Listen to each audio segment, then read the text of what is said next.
안녕하십니까, 박지현 대표입니다. 오늘 아침도 변함없이 지난 한 주가 워낙 어수선해서 그렇게 유쾌하다고 해야 될까요? 밝은 마음으로 자리에 앉지는 못했습니다. 이게 정보가 너무 많아요. 그런데 그 정보가 다 제각각이기도 하고 또 별로 나에게 도움이 안 된다라는 생각을 저는 좀 많이 해봤습니다. 특히 정신건강에 많이 안 좋더라고요. 이걸 이러라는 거야, 저러라는 거야, 이런 생각도 좀 하게 되고, SNS도 그렇고, 워낙 많은 정보들이 쏟아져 나오는데, 우리가 그걸 다 흡수할 수 있고 받아들일 수 있는지 전 또 의문이 들었습니다. 제가 이제 이렇게 많은 정보를 받아들이면 그게 도움이 되면 좋으련만 그렇게 도움이 되는 것 같지는 않았어요. 오늘 아침 이렇게 이제 제가 신문을 좀 보면서 몇 가지 있었습니다. 저희는 이제 또 부동산 관련 이런 투자를 하다 보니까 주담대 금리가 7%를 넘기 시작했다, 이런 헤드라인이 몇 개 보이고, 이게 무슨 또 얻을까라는 생각도 살고, 요즘엔 사실 언론도 그렇고 보수 언론이든 진보 언론이든 간에 그런 생각을 많이 해요. 본인들이 보고 싶은 거, 가고 싶은 방향으로 이렇게 언론을 조금 편집하고 있구나라는 생각도 좀 일부는 해봤어요. 언론인들이 이제 보면 국민의 시각에서 좀 국민들을 위한 그런 기사를 낸다기보다는 정파의 어떤 색깔을 보여주는 그런 기사들이 요즘에는 조금 더 많이 나오는 것 같아서 조금 안타깝고, 일반 국민들 입장에서 보면 좀 조심해야 된다, 또 이거를 분별할 수 있는 눈을 좀 가져야 되겠구나라는 생각을 오늘 아침은 해봤습니다. 이 주담대 금리는 누차 말씀드리긴 했지만 7%라고 하는 거는 일반적인 금리는 아닙니다. 물론 상단입니다. 최상단의 금리가 7%까지 간다라고 이제 얘기하고 싶었던 것 같은데, 이 7%라는 숫자가 사실은 상당히 무서운 숫자입니다. 어마어마해요. 2022년, 2023년 한참 러우 전쟁, 레고랜드 사태죠. 이럴 때 시점에 7% 금리를 여러분들은 경험을 한번 해보셨습니다.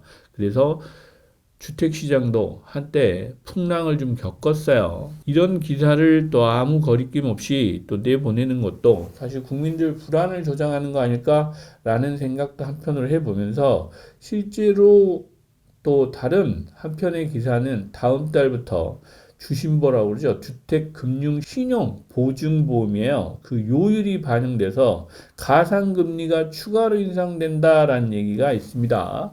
그런 것까지도 여러분들은 좀 고려를 해서 점점 더 대출 받기는 어려워지실 겁니다. 특히나 주택 관련한 대출 받기는 점점 더 쉽지 않다. 누차 말씀드렸죠. 이 자본 규제라는 놈이 보면 주택 쪽에 금융 자본 규제가 강하게 밀고 들어오고 있습니다. 그래서 어떤 분은 그러시더라고요. 5월 9일이죠. 다주택자 중과세가 해제가 되면 그 이후에 폭등을 할 거다라고 하시는 분이 있어요. 26년, 27년, 28년 되면 폭등을 할 수밖에 없다라는 얘기를 계속 하시는 분도 있고, 또 한편으로는 매물 잠김이 생겨서 가격이 오를 수밖에 없다라고 하시는 분도 있고, 가격이 폭락할 거다, 조정을 많이 받을 거다라고 하시는 분들도 있습니다. 그런데 전체 지금 시장의 상황으로 보면 흐름이 어느 정도는 바뀌어 있습니다. 바뀌어 있고 또 조금씩 그 흐름을 잡아가고 있는 것 같아요. 제가 보긴 그렇습니다.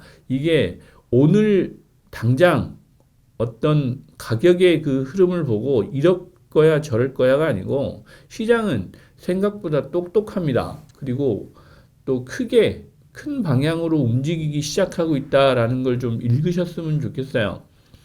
예를 들면 주택을 들고 계신 분이 오늘 오르면 뭐 할 겁니까? 오늘 팔 것도 아닌데. 그리고 내일 떨어지면 또 어때요? 내일 팔 것도 아니잖아요. 살고 있는 집이 오르고 내리는 게 그렇게 중요한 것도 아닌데 왜 이렇게 많은 분들이 일일비비하면서 불안해하시고 걱정을 하시는지 잘 모르겠습니다. 우리가 긴 안목에서 보면 지금이 투자를 할 때냐 또 아니면 나올 때냐라는 판단은 다른 시각에서 보시는 게 맞지 않을까라는 생각입니다. 지금 주담대가 7%라고 그래서 팔아야 돼요, 사야 돼요?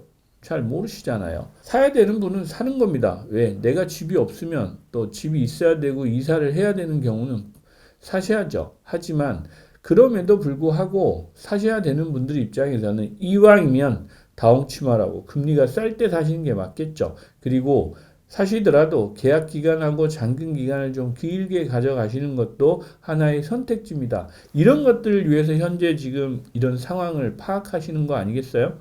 이제 저는 그런 관점에서 보고 있습니다. 지금 금리가 뭐 7%라고 하는데 또 앞으로도 금리가 내리기가 요원한데 막연히 투자 들어가는 것도 위험합니다. 그런데 언제까지 이렇게 높지만은 않을 겁니다. 저는 이 또한 또 다 지나갈 거라고 생각하고 있어요. 전쟁?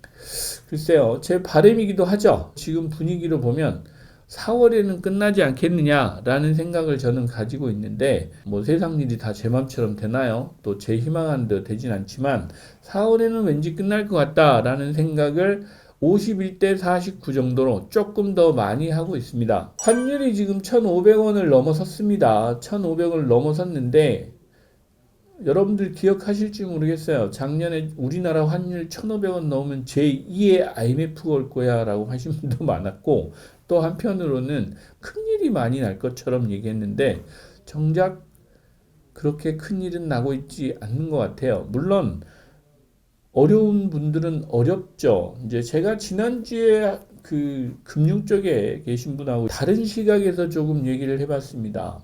지금처럼 내수 경기가 어렵고 또 업종들도 보면 되는 업종만 되고 대부분의 업종들은 많이 어렵습니다. 그런데 우리나라는 어찌됐건 수출이 주를 이루는 나라다 보니까 달러가 어찌됐건 많습니다. 그 많은 달러가 국내로 들어올 때 환율이 높은 게 아무래도 유리할 것 같다라는 생각을 한편으로 해봤어요. 물론 물가도 많이 오르고 인플레이션도 생길 수 있습니다. 하지만 지금 우리나라 내수 경기 시장으로 보면 인플레 때문에 경기가 뭐 침체되고 이럴 만한 건덕지도 없어요, 사실은. 그래서 예를 들면 1,000억 불 수출해서 900억 불, 뭐 800억 불 수입을 해왔는데 수입 원가가 가격이 오르는 이 현상이 꼭 나쁘기만 할까라는 생각을 한편 해봤어요. 삼성전자가 미국에 수출을 많이 해서 예를 들면 100억 불을 갖고 원화로 환전을 해서 그 돈을 가지고 평택에 공장을 짓습니다. 내수 경기 진작에 좀 차이가 있을 것 같다. 단기 효과는 있을 것 같다라는 생각을 한편으로 해봤습니다. 지금 시장의 상황이나 경제 여건으로 보면 분명히 환율이 높은 게 예전에 IMF 사태 때처럼 외화가 없어서 IMF 때 빌려오는 이런 상황하고는 좀 다르구나라는 생각을 저는 했어요. 그래서 환율이 1,500원 됐다고 나라가 망할 것처럼 했던 분들, 글쎄요, 꼭 그러기만 할까라는 질문도 한번 던져봤습니다. 물론 뭐 부익부 빈익빈 양극화 뭐 이런 현상은 좀 더 심해질 수 있을 것 같습니다. 정부에서도 이걸 모르진 않을 것 같고 또 한편으로 그 생각도 해봤습니다. 지난주에 이제 새로운 한국은행 총재가 지명되신 분이 있었습니다. 지금처럼 뭐 원유 가격이 오르고 또 내수 경기도 뭐 침체되고 할 수 있습니다. 그런데 인플레이션이 심해지면 금리를 그렇다고 올릴까? 언론은 그렇게 얘기하더라고요. 무슨 공포심을 조장하려고 그런지 기준금리를 계속 올릴 거야! 뭐 라는 얘기를 하는 것 같은데 저는 또 생각이 달랐습니다. 기준금리를 왜 올리지? 라는 생각. 물건을 살 사람도 없는데 자꾸 금리를 올리면 뭐 대기업들은 버텨내겠죠. 지금 잘 되는 기업들이야 버텨내겠지만 중소기업들이나 일본 내수 기업들은 살아나겠습니까? 더 어렵겠죠. 그게 바람직할까라는 생각도 해봤어요. 한편으로. 언론들은 인플레이션이 심해지면 금리를 올릴 거야 라고 얘기를 하더라고요. 인플레이션을 잡자고.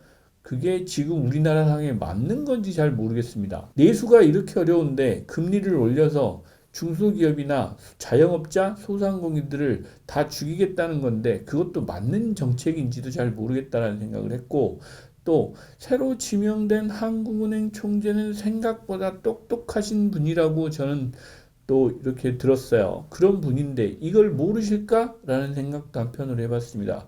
그래서 제가 서두에 오늘 방송을 시작하면서 말씀드렸지만 세상에 나와서 보여지는 정보들이 내가 보고 싶은 것만 보시긴 하지만 한편으로 반대되는 생각도 이제는 한 번씩 해보면서 세상을 살아야 되겠다라는 생각을 했고 뭐 이 부동산 투자를 전문으로 하는 컨설팅 하는 사람이 또 오늘 뭐 이런 저런 경제 얘기를 많이 드리고 있는데, 이게 결국 여러분들의 부동산 투자와도 연결되는 얘기여서 말씀을 드린 겁니다.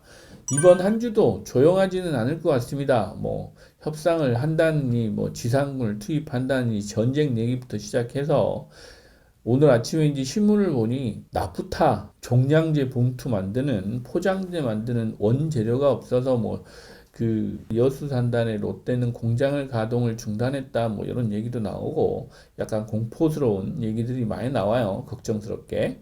그런데 또 한편으로 보면 건자재까지 가격이 엄청 오르고 있다, 뭐 이런 얘기도 오늘 아침 기사가 나와서 저희 그 클라이언트한테 신문 기사를 공유를 해드렸습니다. 아, 이것도 누군가는 위기이긴 하지만 또 어떤 사람한테는 기회로 활용될 수도 있겠구나라는 생각도 했습니다. 세상이 그렇지 않습니까? 증권 시장에, 원유 시장에 이런 위기가 있을 때 누군가는 또 돈을 벌고 성공하는 사람도 있습니다. 제가 어제 놀랐어요. 기름을 넣는데 주유소를 딱 들렸는데 2,004원인가 그렇더라고요. 원래 최저가 주유소라고 해서 항상 가던 곳인데 차를 돌려서 다시 나왔습니다. 그래서 주변에 최저가 주유소가 한 곳을 다시 찾았어요. 그랬더니 거기는 1794원이었습니다. 거의 200원 이상 차이가 나더라고요. 10만원 주유를 하면서 이게 만원 차이가 나겠구나. 50리터면 그렇잖아요. 만원 이상 차이가 나길래 저 주유소는 돈을 많이 벌고 있겠구나. 야, 이게 누군가에게는 기회일 수도 있구나. 세상은 그렇습니다. 그 기회를 잘 잡는 사람이 결국은 성공하고 부자가 되는 거 아니겠습니까? 그래서 부동산 투자도 마찬가지다. 또 부동산뿐만 아니고 여러분들이 투자를 하는 이 지금 상황에서도 기회를 잘 잡는 게 결국은 최선의 방법이고 선택입니다. 자, 이번 한 주도 어찌됐건 세상은 시끄럽지만 나름 행복한 한 주를 보내시기 바랍니다. 감사합니다. 구독, 좋아요, 알림 설정까지 꼭 부탁드립니다.